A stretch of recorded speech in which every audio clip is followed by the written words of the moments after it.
Subsabri on wave here. So most of us have already reached level 50 or are near level 50, and we want to know how to proceed after that, because I have literally no idea about Lost Ark endgame. Let's react to Legacy Gaming. I'm gonna pause in between, and yeah, let's get started. First steps. The first thing I'd recommend you do is just continue on with the main quest line. You're going to reach 50 right at the end of Arthatine, or possibly early on in North Vern, and that's great, but there's still more to explore. You're going to have to do these quests eventually anyways. That's part of the prerequisites for unlocking additional tiers of content aside from your gear score. Okay. After Vern, you'll need to head to the northern region of the map and reach Shoeshire. A quick reminder, you'll need the icebreaker ship to get through the hazard, so swap that over so you don't end up wasting time. This region is one of my favorites visually and is such a sharp contrast from the lush high fantasy countrysides of North Vern that it feels noticeably different. One of the biggest misconceptions for new players is that 50 is the level cap. It's not. It just opens up new chapters in your journey as a player. Like, I just want to have a normal ninja game experience like every normal person should have. Like, free to play. I'm not paying into this game. Reaching level 50 gives you access to the end game, but it's far from the end of the game. There are still storylines to complete, collectibles to hunt down, and a wide range of content that will continue your progression. Eventually, you will make it to level 60, the true level cap at this point, but that will— Wait, I thought level 50 was the level cap. What? Will take months compared to the days it takes to reach level 50. Okay. Along the same time you're working through the available story content, you should take some time to unlock your first awakening ability, as well as your final normal ability. This can be done by heading to Trixion and receiving a class-specific quest. Each awakening quest chain is slightly different, but each rewards a unique, powerful special ability that really takes the combat experience to the next level. Each character has a second awakening ability, but it's a bit less straightforward to unlock. Once you're done with Shoeshire, you'll head to Rahindel on the western side of Arcasia. There, you'll continue along with the main storyline. Eventually, you'll receive a purple quest from an NPC in the Queen's Garden that will open up a new awakening questline, that second one I just mentioned. This is a rather long quest chain that will take you across the entire world of Arcasia, but it's vital to gaining access to your second awakening ability. Don't forget, once you do get the ability, you need to activate it by using the item. Like, is it important to farm both, or can you just focus on the awakening ability you actually want? Or do both awakening abilities give you side benefits, which are extra, like more currency or stuff like that, in your bag. Material upgrades? Before we get into the specifics of Tier 1, I just want everyone to know that we have a complete endgame guide video already up on the channel. If you still don't have a grasp on the basics of what there is to do in terms of endgame PvE, I'd start there, then come back to this video when you're ready for progression. For now, the end of the main quest line will take you all the way through Shoeshire. This is important if you care about efficiency, because completing that arc will net you a full set of 302 gear.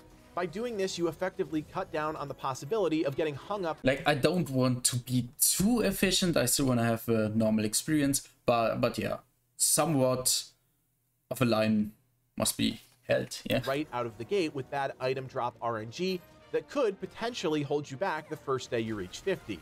With the questing done, it's time to pivot and focus on gearing up. And to start off, we'll need to tackle our dailies. This breaks down into a few activities: Chaos Dungeons, Guardian Raids, and Una's tasks. Damn, can we already do Guardian Raids at level 50?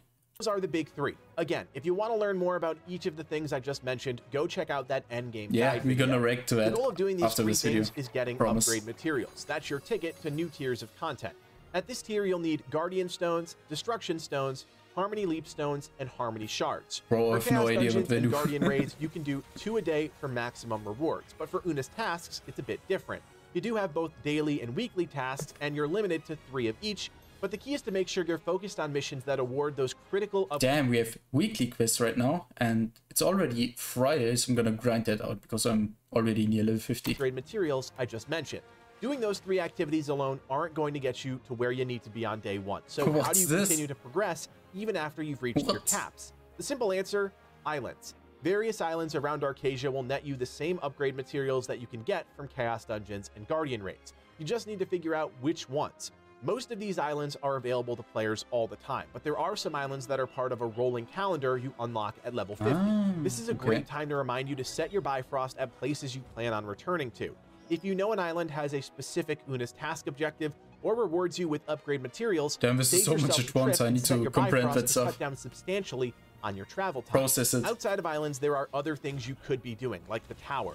While the benefits aren't exactly progressing you, there are items up for grabs that will help you get ready for the challenges to come, such as engraving books. Like, is this why alts are important? You need to make like all the alts, push them to level 50, so you can do your dailies more often, because the rewards are probably account-wide. Permanent stat boost potions, I think that's it. and of course, skill point potions. We do plan on having other videos on those systems coming very soon, but let's forge ahead because today it's all about that path to T3.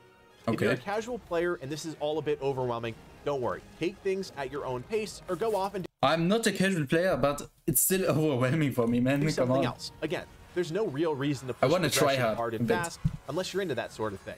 You'll continue with everything we just mentioned up until the point you reach Abyssal Dungeons. This opens up at gear score 340, and this is the next step within the T1 progression. You don't need to do a lot of honing to get to this point. If you push past 340, it's no big deal. You can always use the gear transfer system to move stats from one item to another. This is easy enough to do at the same tier. Just go to the honing NPC, click the transfer tab, and start moving your stats over.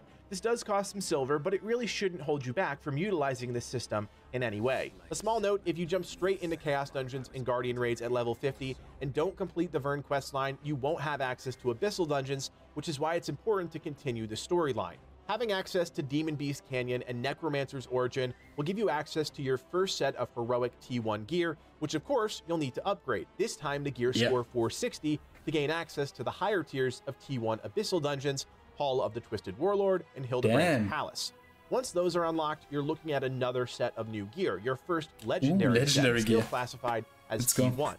Here's where a bit of material... Can you accomplish that? I don't know how much time you need to accomplish that. Comes into play. You'll need to keep doing your dailies and keep chipping away at islands because you'll need any and all upgrade Will it take a month or something like that? Your new legendary armor set. You can choose to keep your heroic set I and love upgrade raid that bosses. if you wish, because once you enter tier 2, any of that tier 1 armor degrades anyways. Regardless, the goal is to get to gear score 600. This will grant you access to the next tier of content, starting with Yorn Chaos Dungeons. Progression. If you were able to wrap your heads around the T1 progression path, I've got good news. The T2 path is very similar. Don't get too attached to your gear because, as you'll discover, we'll upgrade consistently up until the very end. Just like before at the beginning of T2. I hope you can use something like a transmog over your gear. Like, I don't want to have a different style each time. Like, come on, I want to have the same thing like for even 2 months. I wouldn't care. I just need that one great style. I would love that, man. T2, you'll have access to only new Chaos Dungeons and Guardian Raids. Continue to run those until you reach item level 840. At this point, a new set of Abyssal Dungeons will open up, Road of Lament and the Forge of Fallen Pride. This will allow you to craft your heroic T2 set of gear. You'll continue to upgrade that heroic set until you reach item level 960, at which point, you guessed it, you'll have access to even more Abyssal Dungeons, the Sea of Indolence, Tranquil Carcosa, and Alari Sanctuary. Damn, these challenges will allow you to craft your legendary T2 set of gear. Again, we're looking at a deep... And this is the stuff which is already out, like, there's still much more to come, man. Deep resource sink here, and you'll need to upgrade this legendary set to plus 15 if you want to reach item level 1100, which is the threshold for starting the tier 3 content.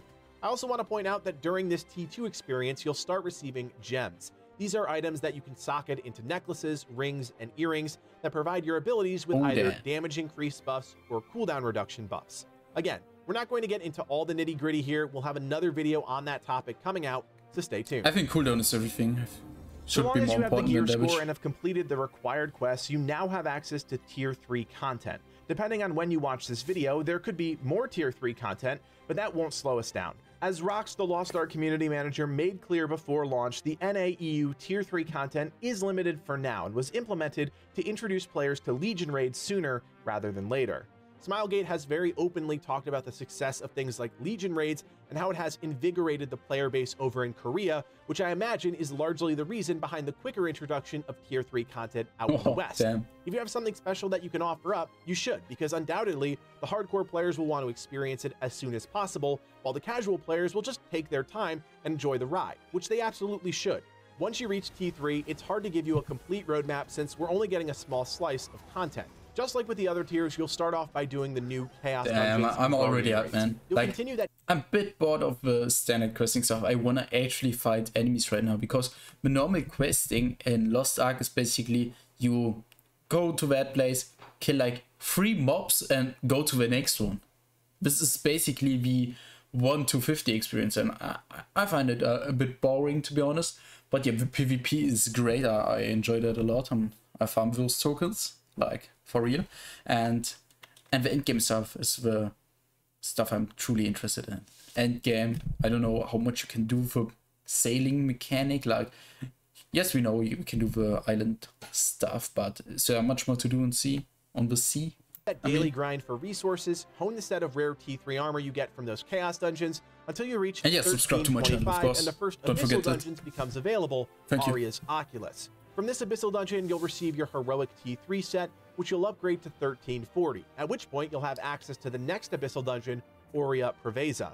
At this point, the train kind of comes off the track since the rest of the tier 3 rollout is a bit of a mystery. It already looks the goal so is to reach sick, man. a gear score of 1370 so that you're ready for the next big chunk of content, Argos, in the introduction. Bro, you need to dodge. Just took all the... If you managed to follow along up until this point, awesome. You've most likely got the hang of the progression pattern within the game. I'm a bit confused, to be honest. I wanted to make sure casual players weren't isolated in this discussion. If straight vertical progression isn't something you're interested in, there are a ton of things for you to do that will still benefit your progression long term. Things like rapport net you some great rewards. Like the dating stuff or what? Engraving books, gold, and stat boost potions. They're a relatively easy activity, but take a lot of long-term investment. Other things like upgrading your stronghold are a great long-term decision. Yeah, the stronghold is time-gated. That's a big problem. It's basically the mobile game part of this game. You may find out you'd rather just life skill your way through the game, harvesting resources, upgrading your base, and selling items on the auction house. There's nothing wrong with being a gold baron. That money will eventually be used for vertical progression anyways. I would also just say tapping into the social aspect of the game is a great thing to experience. Like that rolling calendar of events offers a ton of opportunity to play with other people outside of high-stress dungeons and raids, and while some events are better than others, there's always some sort of reward you could be chasing. Bottom line, and I'm going to start saying this in every video, play the game you want to play. These guides are designed as tools to help you be more efficient, but there's nothing wrong with playing and making mistakes yourself, learning from those mistakes, and moving forward.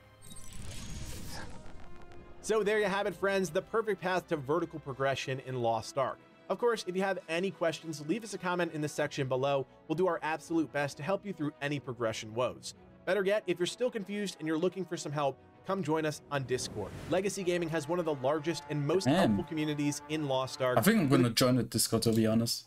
I think that would be great. But I'm gonna do this after the video. Definitely subscribe to him because I'm quite new to Lost Ark, as you can see. I hope I'm not the only one right here. And yeah, thank you for watching. Don't forget to leave a like and subscribe to Legacy Gaming, of course. And to me as well. That would be nice. Like, for real, this game is fun finally. Like, I played a lot of Genshin Impact and I thought that the endgame stuff would be stuff you could also do with your friends. And that's a big problem I have with Genshin right now. Lost Ark is probably gonna replace a lot of it.